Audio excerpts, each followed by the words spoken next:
ಸ್ವಾಗತ ನಮ್ಮ ಚಾನಲ್ಗೆ.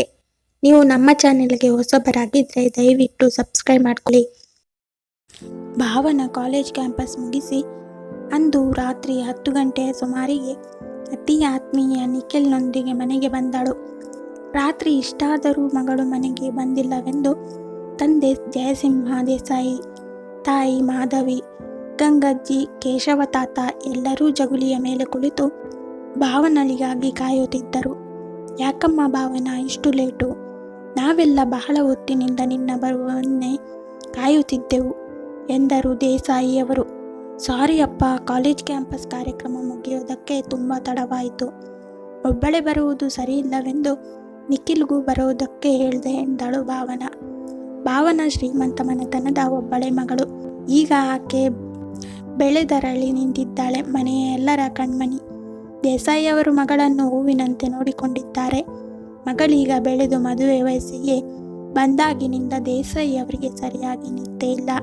ಆಕೆ ಯಾರನ್ನಾದರೂ ಪ್ರೀತಿ ಮಾಡಿದರೆ ಅಥವಾ ಅವಳಿಗೆ ಸರಿಯಾದ ಹುಡುಗ ಸಿಗದಿದ್ದರೆ ಮದುವೆಯಾದ ಮೇಲೆ ಅವಳನ್ನು ಬಿಟ್ಟಿರುವುದಾದರೂ ಹೇಗೆ ಎಂಬ ಹಲವಾರು ಪ್ರಶ್ನೆಗಳು ದೇಸಾಯಿಯವರ ತಲೆಯಲ್ಲಿ. ಅಂದು ರಾತ್ರಿ ಭಾವನ ನಿಖಿಲ್ ಜೊತೆಗೆ ಬಂದಾಗ ಗಂಗಜ್ಜಿಗೆ ಮನದೊಳಗೆ ಸಂತೋಷವಾಯಿತು. ನಿಖಿಲ್ ತುಂಬ ಒಳ್ಳೆಯ ಹುಡುಗ, ಹಳ್ಳಿಯ ಮುಗ್ಧ ಸ್ವಭಾವದವ, ಚೆನ್ನಾಗಿ ಕಲಿತವ ಬೇರೆ. ಭಾವನ ಅವನನ್ನು ಮದುವೆಯಾದರೆ ಸುಖವಾಗಿರುತ್ತಾಳೆ ಎಂಬ ಆಸೆ ಗಂಗಜ್ಜಿಗೆ. ನಿಖಿಲ್ ಭಾವನಾಳ ಸಲಿಗೆಯ ವರ್ತನೆಯನ್ನು ನೋಡಿ ಊರಿನವರು, ಬಂಧು ಬಾಂಧವರೆಲ್ಲರೂ ನಿಖಿಲ್ ಭಾವನಾಳನ್ನೇ ಮದುವೆಯಾಗುವುದು, ನಿಖಿಲ್ ಅದೃಷ್ಟ ಚೆನ್ನಾಗಿದೆ, ಶ್ರೀಮಂತರ ಮನೆ ಅಳಿಯನಾಗುವ ಯೋಗ ಅವನದ್ದು ಎನ್ನುತ್ತಿದ್ದರು. ನಿಖಿಲ್ ಕೂಡ ಮನದಲ್ಲಿ ಹಾಗೆ ಅಂದುಕೊಂಡಿದ್ದ. ಭಾವನ ಒಂದು ದಿನವೂ ಅವನನ್ನು ಬಿಟ್ಟಿರುತ್ತಿರಲಿಲ್ಲ. ಅವಳಾಗಿಯೇ ನನ್ನನ್ನು ಪ್ರೀತಿಸುತ್ತಿರುವ ವಿಷಯ ಹೇಳಲಿ ಎಂದು ನಿಖಿಲ್ ಕೂಡ ಕಾಯುತ್ತಿದ್ದ. ಹೀಗೆ ನಿಖಿಲ್ ಭಾವನ ಸ್ನೇಹ ಸೇತುವೆಯಲ್ಲಿ ನಗುನಗುತ್ತಾ ಸಾಗುತ್ತಿರುವಾಗ ಭಾವನಾಳ ವಿದ್ಯಾಭ್ಯಾಸ ಮುಗಿದು ಪಕ್ಕದ ಹಳ್ಳಿಯ ಹೈಸ್ಕೂಲಿಗೆ ಟೀಚರ್ ಆಗಿ ನೇಮಕಗೊಂಡಳು. ದೇಸಾಯಿಯವರೀಗ ಮಗಳ ಮದುವೆ ವಿಚಾರ ಗಂಭೀರವಾಗಿ ತಲೆಯನ್ನವರಿಸಿತು. ಭಾವನ, ನಿನ್ನ ಮದುವೆಯ ಬಗ್ಗೆ ದಿನವೂ ಯೋಚಿಸುತ್ತಿದ್ದೇವೆ. ಅದರ ಬಗ್ಗೆ ನಿನ್ನ ಅಭಿಪ್ರಾಯವೇನು ಎಂದು ದೇಸಾಯಿಯವರು ಮಗಳನ್ನು ಕೇಳಿದರು. ಅಪ್ಪ, ನಿಜ ಹೇಳಬೇಕೆಂದರೆ ನನಗೆ ಮದುವೆ ಸಂಸಾರದಲ್ಲಿ ಆಸಕ್ತಿ ಇಲ್ಲ. ಆದರೆ ಅದು ಅನಿವಾರ್ಯ ಎನ್ನುತ್ತಿದ್ದೀರಿ ನೀವು. ಹೀಗಿರುವಾಗ ನೀವು ನೋಡಿದ ಹುಡುಗನೊಂದಿಗೆ ಮದುವೆಯಾಗುತ್ತೇನೆ ಎಂದಳು ಭಾವನ. ಅಂದರೆ ನೀನು ನಿಖಿಲ್ನನ್ನು ಇಷ್ಟಪಡಲಿಲ್ಲವೇ ಎಂದು ಗಂಗಜ್ಜಿ ಆಶ್ಚರ್ಯದಿಂದ ಕೇಳಿದಳು. ಅಜ್ಜಿ, ನಿನಗೇನು ಹುಚ್ಚ? ಸಲಿಗೆಯಿಂದ ಇದ್ದ ಮಾತ್ರಕ್ಕೆ ಪ್ರೀತಿಸ್ತೀನಿ ಅಂತನಾ? ಅವನು ನನ್ನ ಒಳ್ಳೆಯ ಫ್ರೆಂಡ್ ಅಷ್ಟೇ ಎಂದು ಸಲೀಸಾಗಿ ನುಡಿದಳು ಭಾವನ. ಗಂಗಜ್ಜಿಗೆ ತುಂಬ ಬೇಸರವಾಯಿತು. ಭಾವನ, ನಿಖಿಲ್ ತುಂಬ ಒಳ್ಳೆಯ ಹುಡುಗ, ಅವನನ್ನು ಮದುವೆ ಆಗುವುದರಲ್ಲಿ ತಪ್ಪೇನಿದೆ? ನಿನ್ನನ್ನು ತುಂಬ ಪ್ರೀತಿಸುತ್ತಾನೆ, ನಿನ್ನ ಅರ್ಥ ಮಾಡಿಕೊಂಡಿದ್ದಾನೆ, ಗುಣವಂತ, ಭಾವನೆಗೆ ಬೆಲೆ ಕೊಡುವಾತ, ಸಂಸ್ಕಾರವಂತ ಕೂಡ. ಯಾವುದೇ ಚಟವಿಲ್ಲದ ನಿಖಿಲ್ನಂತಹ ನಿರ್ಗವಿ ಹುಡುಗ ಸಿಗೋದು ತುಂಬ ಕಷ್ಟ. ಅವನು ಅಷ್ಟೊಂದು ಸ್ಥಿತಿವಂತನಲ್ಲದೇ ಇರಬಹುದು. ನಮಗೆ ಬೇಕಾಗಿರೋದು ಒಳ್ಳೆಯ ಹುಡುಗ. ಶ್ರೀಮಂತಿಗೆ, ಸಂಪತ್ತಿಗೆ ನಮಗೇನು ಕೊರತೆ ಇದೆಯೇ? ಅರ್ಥ ಮಾಡಿಕೋ ಎಂದು ಪರಿಪರಿಯಾಗಿ ಕೇಳಿಕೊಂಡಳು ಅಜ್ಜಿ. ಅಜ್ಜಿ, ನನಗೆ ನಿಖಿಲ್ ಬಗ್ಗೆ ಯಾವುದೇ ಅಂತಹ ಭಾವನೆಗಳಿಲ್ಲ. ಅಪ್ಪನ ಅಂತಸ್ತಿಗೆ ಸರಿ ಹೊಂದುವ ಹುಡುಗ ಅವನಲ್ಲ.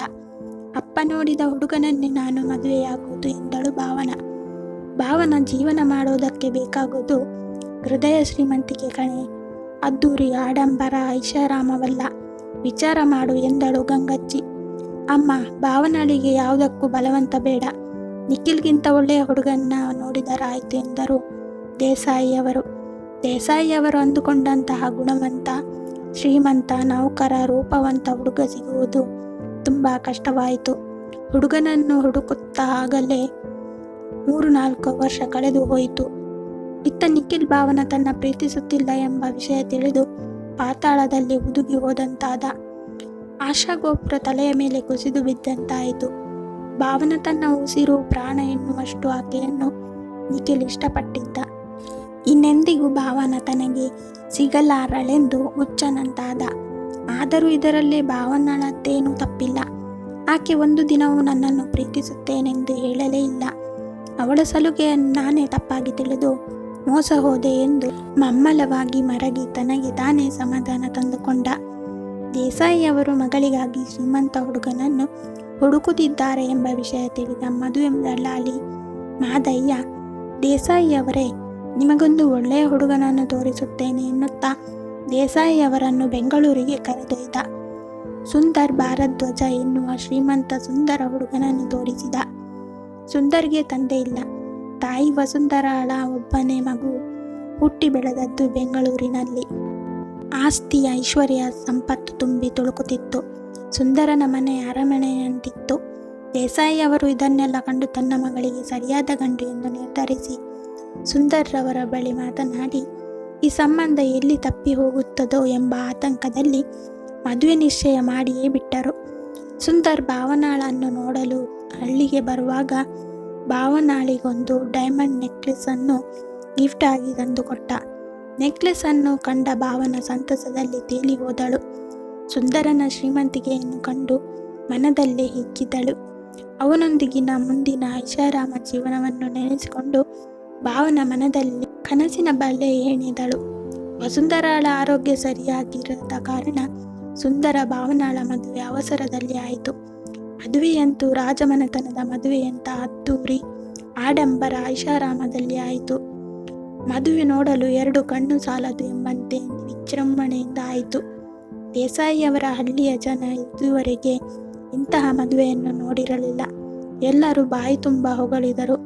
ಭಾವನಾಳಿಗೀಗ ಅತಿ ಶ್ರೀಮಂತ ಗಂಡ ಸಿಕ್ಕಿರುವಾಗ ತನ್ನ ಶಿಕ್ಷಕಿಯಂತಹ ಸಾಮಾನ್ಯ ಕೆಲಸ ಏಕೆಂದು ಭಾವಿಸಿ ತನ್ನ ಕೆಲಸಕ್ಕೆ ರಾಜೀನಾಮೆ ನೀಡಿ ಸಾವಿರಾರು ಕನಸುಗಳನ್ನು ಕಣ್ಣಲ್ಲಿ ತುಂಬಿಕೊಂಡು ಹೊಸ ಬಾಳಿನ ಹೊಸ್ತಿಲಿಗೆ ಕಾಲಿಟ್ಟಳು.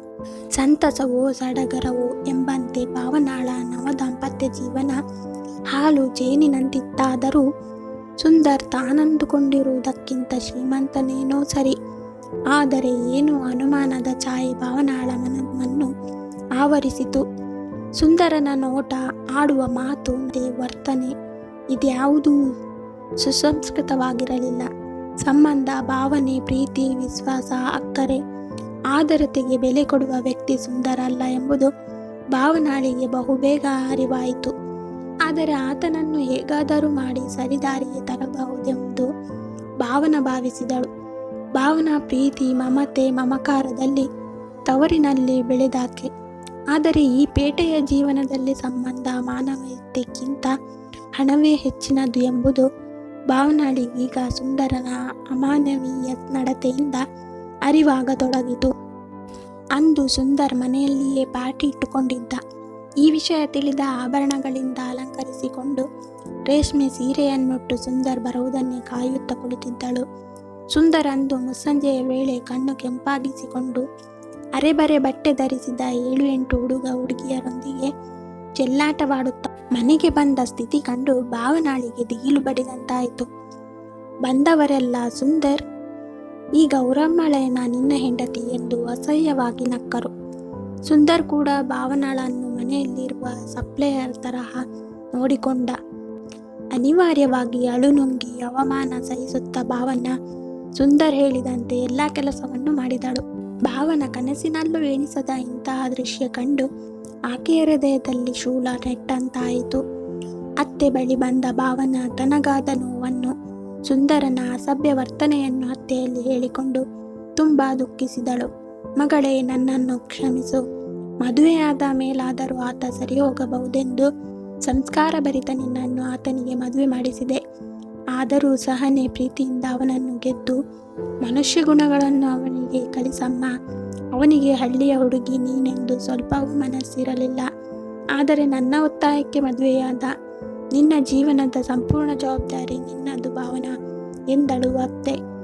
ದಿನವೂ ಆಫೀಸ್ ಕೆಲಸ, ಪಾರ್ಟಿ, ಫ್ರೆಂಡ್ಸ್ ಮೀಟಿಂಗ್ ಅಂತ ಸುಂದರ್ ಭಾವನಾಳನ್ನು ಕೇವಲವಾಗಿ ನೋಡತೊಡಗಿದ. ಅವಳ ಆಸೆ ಆಕಾಂಕ್ಷೆ ಏನನ್ನೂ ವಿಚಾರಿಸದೆ ಮನೆ ಕೆಲಸದವಳಂತೆ ಕಾಣುತ್ತಿದ್ದುದರಿಂದ ಭಾವನಾಳ ಕನಸೆಲ್ಲ ಕರಗಿ ಕುಗ್ಗಿ ಹೋದಳು. ರಾತ್ರಿ 12-1 ಗಂಟೆಗೆ ಮನೆಗೆ ಬಂದು ಮಲಗುವುದು, ಬೆಳಿಗ್ಗೆ 7-8 ಗಂಟೆಗೆ ಎದ್ದು ಆಫೀಸಿಗೆ ಹೋಗುವುದು. ಇವುಗಳ ಮಧ್ಯೆ ತನಗೊಬ್ಬಳು ಹೆಂಡತಿ ಇದ್ದಾಳೆ ಎಂಬುದೇ ಸುಂದರನಿಗೆ ತಿಳಿಯದಾಯಿತು. ಭಾವನ ಅಂದುಕೊಂಡಿದ್ದ ಬಂಗಾರದ ಬದುಕು ಭಸ್ಮವಾಯಿತು. ಶ್ರೀಮಂತಿಗೆ ಹಣಕ್ಕೇನು ಕೊರತೆ ಇರಲಿಲ್ಲ. ಆದರೆ ದಾಂಪತ್ಯ ಜೀವನದ ಸುಖ ಸಂತೋಷವೆಲ್ಲವೂ ನಿಲುಕದ ನಕ್ಷತ್ರದಂತಾಯಿತು. ಅಂದು ಭಾವನಾಳಿಗೆ ಮೈ ಹುಷಾರಿರಲಿಲ್ಲ. ತಲೆನೋವಿನಿಂದ ಬಳಲುತ್ತಿದ್ದಳು. ಇದನ್ನರಿತ ಸುಂದರ್ ಮನೆಯ ಕೆಲಸದವನ ಕೈಗೆ ಒಂದಿಷ್ಟು ಹಣವಿತ್ತು ಭಾವನಾಳನ್ನು ಆಸ್ಪತ್ರೆಗೆ ಕರೆದುಕೊಂಡು ಹೋಗು, ನನಗೆ ಟೈಮ್ ಇಲ್ಲ ಎನ್ನುತ್ತಾ ಆಫೀಸಿಗೆ ಹೊರಟ.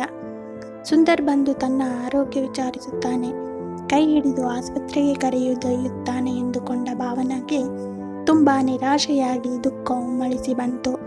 ತವರಿನಲ್ಲಿದ್ದಾಗ ನನಗೆ ಸ್ವಲ್ಪ ಆರಾಮಿಲ್ಲವೆಂದಾದರೆ ಅಜ್ಜಿ, ತಾತ, ಅಮ್ಮ, ಅಪ್ಪ ಎಲ್ಲರೂ ನನ್ನ ಹತ್ತಿರವೇ ಇದ್ದು ನನ್ನನ್ನು ಎಳೆ ಮಗುವಿನಂತೆ ಆರೈಕೆಗೈಯುತ್ತಿದ್ದರು.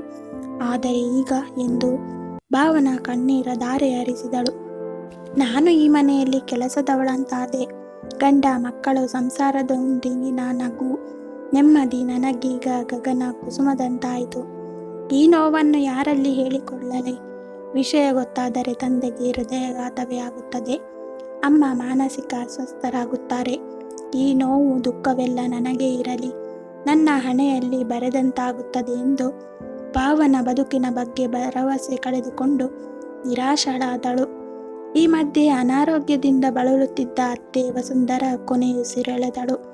ಅಂದಿನಿಂದ ಭಾವನಾಳ ಸ್ಥಿತಿ ಚಿಂತಾಜನಕವೇ ಆಯಿತು. ಇನ್ನು ಇಲ್ಲಿ ನನಗ್ಯಾರೂ ಇಲ್ಲ ಎಂಬ ಒಂಟಿತನ ಭಾವನಾಳನ್ನು ಕಾಡತೊಡಗಿತು. ಸುಂದರ್ ದಿನಂಪ್ರತಿ ಮನೆಗೂ ಬರದಂತಾದ. ಯಾಕಾಗಿ ಈ ಮನೆಯಲ್ಲಿ ತಾನು ಬದುಕಿರಲಿ ಎಂಬ ಅಗಾಧ ವೈರಾಗ್ಯ ಭಾವನಾಳನ್ನು ಆವರಿಸಿತು. ಅಂದು ದೇಸಾಯಿಯವರು, ಮಗಳೇ ಭಾವನಾ, ಹೇಗಿದ್ದೀಯಾ?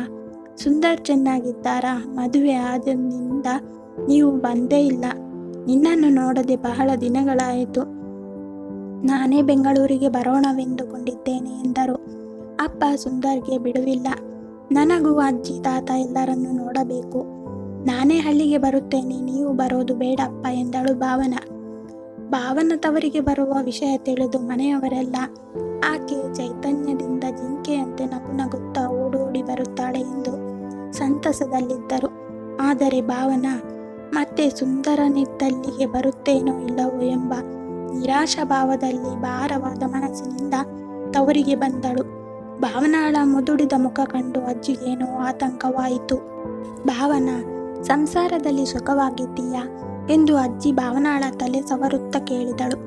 ಅಳು ನುಂಗಿ ಭಾವನಾ, ಅಜ್ಜಿ ನಾನು ಚೆನ್ನಾಗಿದ್ದೀನಿ ಎಂದಳಾದರೂ ಅಜ್ಜಿಗೇನೋ ಅನುಮಾನ. ಹಾಗೆ ಇದ್ದುದರಿಂದ ಅಜ್ಜಿ ಸದಾ ಭಾವನಾಳನ್ನೇ ಹಿಂಬಾಲಿಸುತ್ತಿದ್ದಳು. ಅಂದು ರಾತ್ರಿ ಎಲ್ಲರೂ ಮಲಗಿರುವ ಸಮಯ.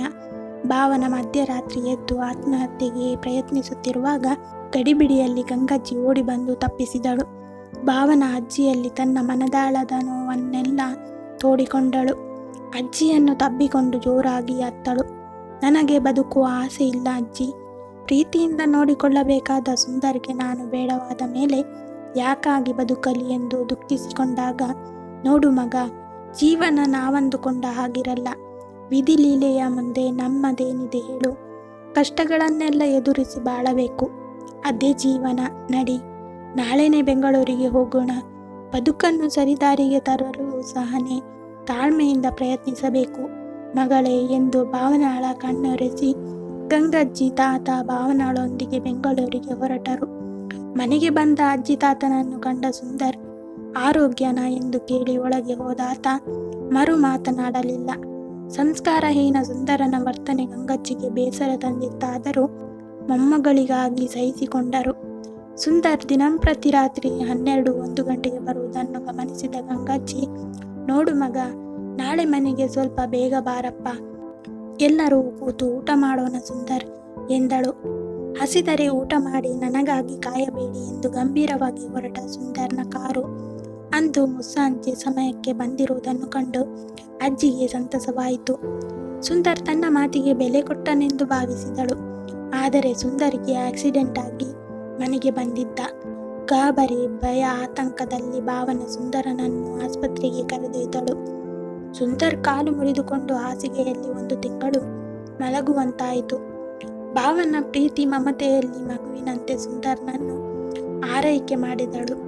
ಸುಂದರ್ ನಂಬಿದ್ದ ಫ್ರೆಂಡ್ಸ್ ಯಾರೂ ಅವನನ್ನು ನೋಡಲು ಕೂಡ ಬರಲಿಲ್ಲ.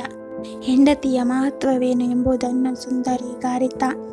ಗಂಗಜ್ಜಿ ತಾತ ಕೂಡ ಸುಂದರ್ ಮುಂದೆ ಅತಿ ಪ್ರೀತಿಯಿಂದಿರುವ ನವಜೋಡಿಗಳಂತೆ ನಗುತ್ತಾ ವರ್ತಿಸತೊಡಗಿದರು. ಅಜ್ಜಿ ಆಗಾಗ ದಾಂಪತ್ಯ ಜೀವನ ಎಂದರೇನು, ಹೇಗಿರಬೇಕು ಎಂಬುದನ್ನು ಸುಂದರಿಗೆ ಮನವರಿಕೆ ಮಾಡಿಸಿದಳು. ಸುಂದರನ ಕಲ್ಲು ಹೃದಯ ಕೂಡ ಕರಗತೊಡಗಿತು. ಪ್ರೀತಿಯಿಂದ ಏನನ್ನಾದರೂ ಗೆಲ್ಲಬಹುದು ಎಂಬುದಕ್ಕೆ ಭಾವನಾಳ ವರ್ತನೆಯೇ ನಿದರ್ಶನವಾಯಿತು. ಪ್ರೀತಿ ಸಂಬಂಧದ ಬೆಲೆ ಅರಿತ ಸುಂದರ್ ಮಾತು ಮಾತಿಗೂ ಭಾವನಾಳನ್ನು ಕರೆಯತೊಡಗಿದ. ಭಾವನಾಳ ಕಣ್ಣೀರು ತುಂಬಿದ ಕಂಗಳಲ್ಲಿ ಕನಸು ಮೂಡಿತು. ಜೀವನಯಾನ ನಗುನಗುತ್ತಾ ಸಾಗಿ ಬಂತು. ಗಂಗಜ್ಜಿ ಮೊಮ್ಮಗನಿಗಾಗಿ ಕಾಯುತ್ತಾ ಕುಳಿತರು. ಮತ್ತೊಂದು ಕಥೆಯೊಂದಿಗೆ ಭೇಟಿಯಾಗೋಣ. ಧನ್ಯವಾದಗಳು. ಈ ಕತೆ ಇಷ್ಟ ಆಗಿದ್ದರೆ ಲೈಕ್ ಮಾಡಿ, ಶೇರ್ ಮಾಡಿ. ಸಬ್ಸ್ಕ್ರೈಬ್ ಮಾಡದವರು ದಯವಿಟ್ಟು ಸಬ್ಸ್ಕ್ರೈಬ್ ಮಾಡಿಕೊಳ್ಳಿ. ಪಕ್ಕದಲ್ಲಿರುವ ಬೆಲ್ ಬಟನ್ ಕ್ಲಿಕ್ ಮಾಡಿ. ಧನ್ಯವಾದ.